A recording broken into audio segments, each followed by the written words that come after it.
আমি তোমাকে ভালোবাসি বলেই তুমি এত সুন্দর।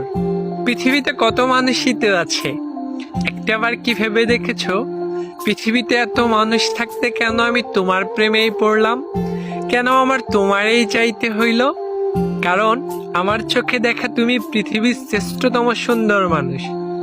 আমি তোমাকে ভালোবাসি, তার মানে এই না আমার জন্য তোমাকে সবকিছু বিসর্জন দিতে হবে, স্মার্ট আধুনিক এসব কিচ্ছুই হতে হবে না। তুমি যেমন ছিলে তেমনই সুন্দর। তবে আমি যেহেতু তোমাকে ভালোবেসেছি, তার মানে তুমি একান্তই আমার। তোমার মুখের ব্রণ, চোখের নিচের ডার্ক সার্কেল, এলোমেলো চুল কিংবা অগোছালো তুমি, পুরোটাই এখন আমার। আমি তোমাকে ভালোবেসেছি মানে পৃথিবীর বাকি সব মানুষ তোমার উপর ভালোবাসার অধিকার হারিয়েছে। আমার তুচ্ছ এই ভালোবাসাকে গুরুত্ব দিয়ে তুমি সারাটা জীবন আমার হয়ে থেকে যেও।